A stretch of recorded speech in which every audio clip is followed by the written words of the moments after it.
नमस्कार दोस्तों, आप सभी का स्वागत है हमारे चैनल पौराणिक कथा यात्रा में। आज हम आप सभी को जगन्नाथ स्वामी की कहानी सुनाएंगे। इसकी पूजा चैत्र के महीने में अमावस्या के बाद जो सोमवार पड़ते हैं उनको की जाती है। इसे टेसुआ पूजा भी कहा जाता है। एक बहुत गरीब ब्राह्मण थे, अपनी पत्नी और पुत्र के साथ रहते थे। निर्धनता के कारण उनका परिवार भरपेट भोजन भी नहीं कर पाता था। मांग जांच कर अपना काम चलाते थे। दिन भर मांगे और ब्राह्मणी खाना बनावे तो खाने के समय 3 ही रोटी बचे। वह अपने पुत्र और पुरखा को खिला दे, स्वयं संतोष करके रह जाए।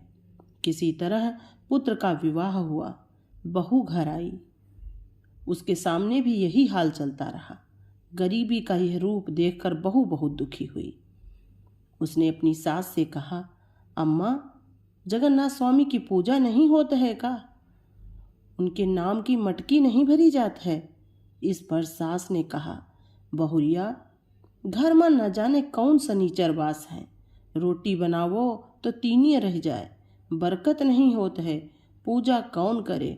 बहू ने सुझाव दिया, अम्मा, जाओ मांग जांच के ही सही।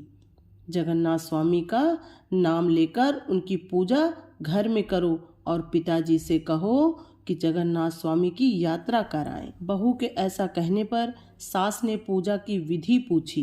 बहू ने कहा, एक सोमवार को उनकी रोटियां कोचिया करो और दूसरे सोमवार को यात्रा पर जाएं। सास ने ऐसा ही किया। जंगल से कुसुम का फूल और टेसू लाई, अंबिया और गेहूं की बाली मांग कर लाई। किसी तरह उनके नाम की मटकी भरी। दूसरे दिन सोमवार को ब्राह्मण जगन्नाथ स्वामी की यात्रा करने चले। ब्राह्मण जगन्नाथ की यात्रा पर जा रहे थे। रास्ते में बहुत थक गए तो उन्हें एक आम का पेड़ मिला। वो बोला, ब्राह्मण बैठो, आराम कर लो। ब्राह्मण बोले, आराम करने का समय नहीं, हम जगन्नाथ स्वामी की यात्रा पर जा रहे हैं। तो पेड़ बोला, जगन्नाथ जी जा रहे हो तो हमारा एक संदेशा कह देना।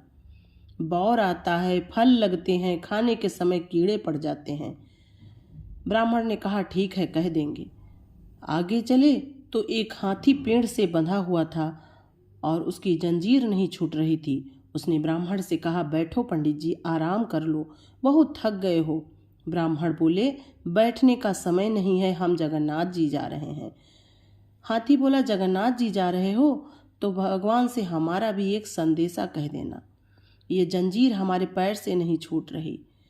ब्राह्मण ने कहा, ठीक है, और आगे बढ़ गए तो उन्हें एक ताल तलैया मिले। उन्होंने कहा, बैठो पंडित जी, थक गए हो, पानी पियो और आराम करो। ब्राह्मण बोले, समय नहीं है, हम जा रहे हैं जगन्नाथ जी। तो ताल तलैया ने कहा, जगन्नाथ जी जा रहे हो तो हमारा भी एक संदेशा कह देना। जगन्नाथ जी से कहना कि इतनी बहिया बुढ़िया हो जाती है पर हम कभी एक में नहीं मिलते हैं। ब्राह्मण बोले, ठीक है, और आगे बढ़ गए। आगे गए तो देखते हैं कि एक महिला जो है वो कुर्सी पर बैठी है और कुर्सी उसको चिपकी हुई है। वो बोली, बैठो पंडित जी, कुछ खा पी लो। ब्राह्मण ने कहा, हम जा रहे हैं जगन्नाथ जी, हमारे पास बैठने का समय नहीं है।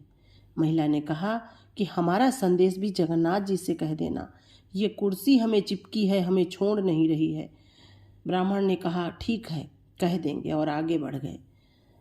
जगन्नाथ स्वामी ने सोचा कि देखें ब्राह्मण मन से आ रहे हैं कि इनकी सच्ची भक्ति कैसी है इनके अंदर, इनकी परीक्षा ली जाए। एक बूढ़े भिखारी का भेष बनाया और आ गए ब्राह्मण के सामने। ब्राह्मण से बोले, कहाँ जा रहे हो ब्राह्मण? ब्राह्मण ने कहा, हम जा रहे हैं जगन्नाथ जी। भिखारी बोला, जगन्नाथ जी तो बहुत दूर हैं, कैसे जा पाओगे? इस पर ब्राह्मण ने कहा, पैदल ही जाएंगे। भिखारी ने कहा, अगर पैर टूट जाएं तो? ब्राह्मण बोले, तो हम हाथों से जाएंगे। भिखारी फिर बोला, हाथ टूट जाएं तो? ब्राह्मण बोले, तो हम पेट के बल जाएंगे। इतने में क्या देखते हैं कि ब्राह्मण के पैर सचमुच में टूट जाते हैं, तो वह अपने हाथों से घिसटने लगते हैं। फिर उनके हाथ भी टूट जाते हैं तो वह पेट के बल घिसटना शुरू कर देते हैं। फिर भिखारी कहता है कि अगर तुमको जगन्नाथ स्वामी यहीं मिल जाएं तो? ब्राह्मण बोले, ऐसी हमारी भाग्य कहाँ कि हमको जगन्नाथ स्वामी मिल जाएं। भिखारी ने कहा, अपनी आंखें बंद करो, ब्राह्मण ने आंखें बंद की और खोली तो क्या देखते हैं कि जगन्नाथ स्वामी का दरबार लगा हुआ है। उनके 4 दरवाजे हैं, वह रास्ता नहीं खोज पा रहे हैं। ब्राह्मण की समझ में कुछ भी नहीं आ रहा था। दरवाजे के सामने आग दहक रही थी। ब्राह्मण उसी आग में कूदने लगे। जगन्नाथ स्वामी ने उनको अपने हाथों पर उठा लिया और बोले, कहाँ कूद रहे हो, जलकर भस्म हो जाओगे, वहीं से बताओ क्या समस्या है। ब्राह्मण बोले, हमारे बहुत दरिद्रता है, हम दिन भर कमाते हैं फिर भी हमारी गरीबी दूर नहीं होती।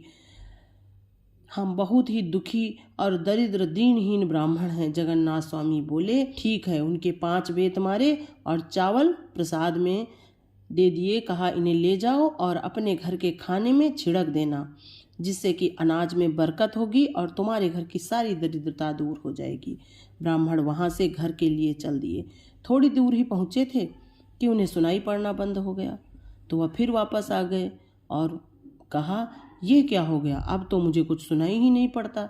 जगन्नाथ भगवान ने कहा, किसी ने कोई संदेशा तो नहीं कहा था तुमसे। ब्राह्मण बोले, संदेशे तो बहुत सारे लोगों ने कहे थे, वह तो हम बताना भूल ही गए। जगन्नाथ स्वामी ने कहा, इसीलिए तुम बहरे हो गए हो, जल्दी से सारे संदेशे कह डालो।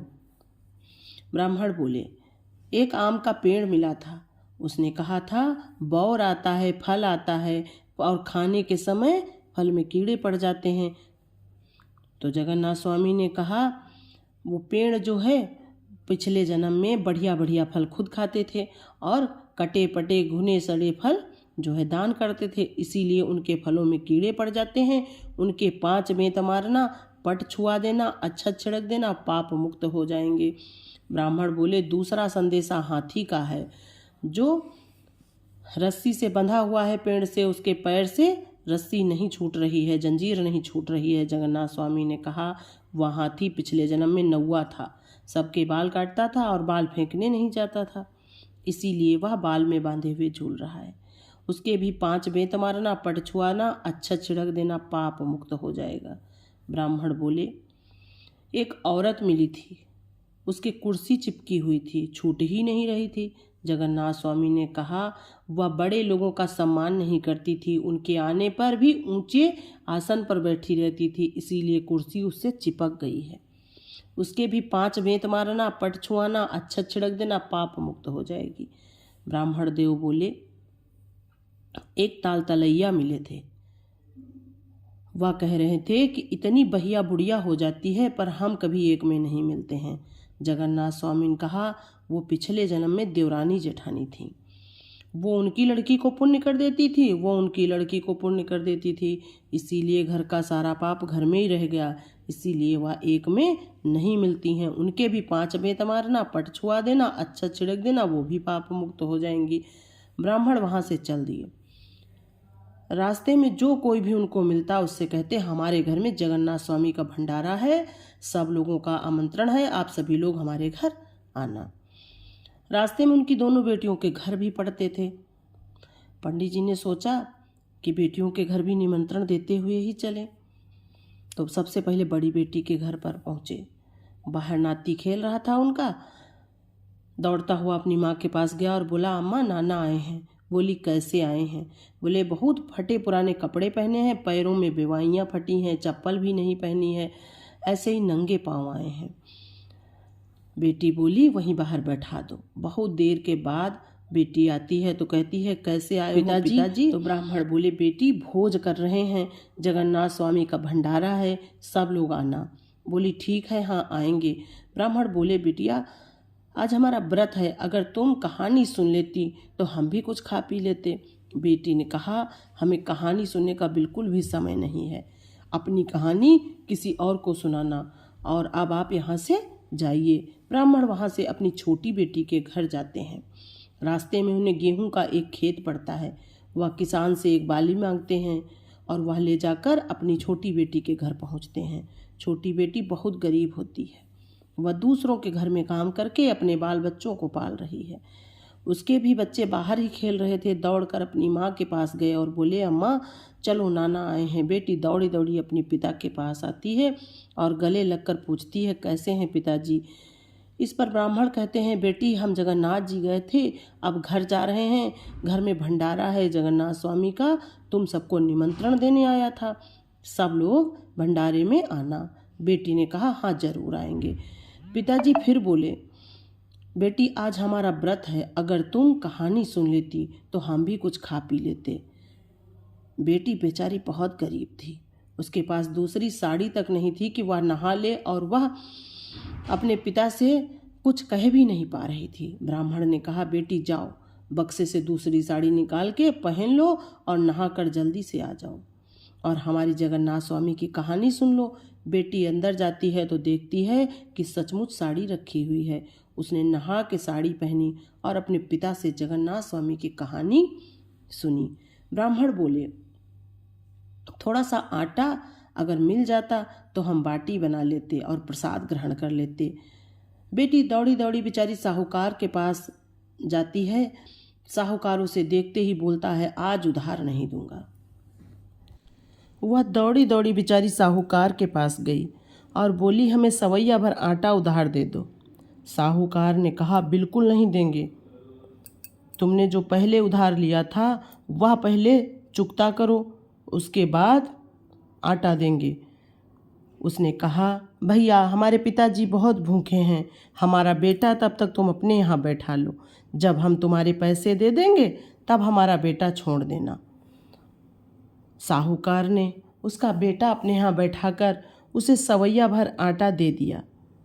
उसने आटा लाकर अपने पिता को दिया। ब्राह्मण ने 3 बाटी बनाई, एक से भोग लगाया, दूसरी खुद खाकर तीसरी बेटी को दे दी। बोले, जब बच्चे घर आ जाएं तो उनको प्रसाद दे देना। इतना कहकर ब्राह्मण अपने घर के लिए चल दिए। उधर साहूकार को जगन्नाथ स्वामी ने आदेश दिया, उस गरीब औरत के बेटे को छोड़ दो, नहीं तो तेरा सर्वनाश कर देंगे। उसने उस गरीब के बेटे को अपने यहाँ से जाने के लिए कह दिया। और बेटा जब अपने घर जाता है तो माँ से कहता है, अम्मा हमें बड़े जोर की भूख लगी है, कुछ खाने को दो। माँ ने कहा, जाओ, अंदर बाटी ढकी हुई रखी है, उठा लाओ, सबको थोड़ी थोड़ी प्रसाद में दे दें। वह बेचारी गरीब उस बाटी को तोड़ रही थी, बाटी टूट ही नहीं रही थी। वह बाहर आकर जोर जोर से रोने लगी। बोली, मेरे कर्म कैसे खोटे हैं, हमारे पिता ने हमको आटे की बाटी दी थी, वह भी पत्थर की हो गई, वह भी हम अपने बच्चों को नहीं खिला सकते। यह सुनकर सब पड़ोसी दौड़े दौड़े आए और देखा तो क्या कि बाटी तो सोने की हो गई। कहने लगे, तुम्हारे पिता ने तुम्हें इतना सारा सोना दे दिया है।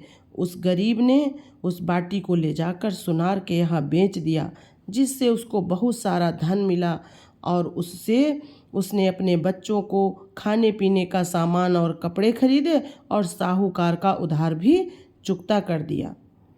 वह अपने पिता के घर भंडारे में जाने की तैयारी करने लगी। उधर ब्राह्मण को रास्ते में जो कोई मिलता उससे कह देते, हमारे घर जगन्नाथ स्वामी का भंडारा है, सब लोग हमारे घर समय से आ जाना, कोई भी आना नहीं भूलना। जब वह घर पहुंचते हैं तो ब्राह्मणी बहुत गुस्से में होती हैं। कहती हैं, घर में कोई इंतजाम नहीं किया, सबको निमंत्रण बांट रहे हो। इस पर ब्राह्मण कहते हैं, तुम देखना, जगन्नाथ स्वामी की कृपा से सारा भंडारा कितना अच्छे से हो जाता है। जो कुछ भी घर में था ब्राह्मणी ने भोजन बनाया। सारे लोग आए, जितने लोग आए खाना बढ़ता ही चला जाए, कुछ भी नहीं घटा। दोनों बेटियां भी आईं। बड़ी बेटी के सामने जब भोजन परोसा गया तो जो भी परोसा जाए सब राख हो जाए, और छोटी बेटी बढ़िया भोजन करे तो बड़ी बेटी बहुत दुखी हुई। कहने लगी, पिताजी तुम हमें बिल्कुल भी प्यार नहीं करते हो, देखो उसको खाना दे रहे हो और मुझे राख परोस रहे हो। ब्राह्मण बोले, बेटी हम तो तुम दोनों को बराबर प्यार करते हैं, तुमने जगन्नाथ स्वामी का अपमान किया है, इसीलिए तुम उनका प्रसाद नहीं ग्रहण कर पा रही हो। तभी बाहर से कोई आकर कहता है कि द्वार पर एक कोढ़ी आया हुआ है। ब्राह्मण देव दौड़े दौड़े बाहर आते हैं।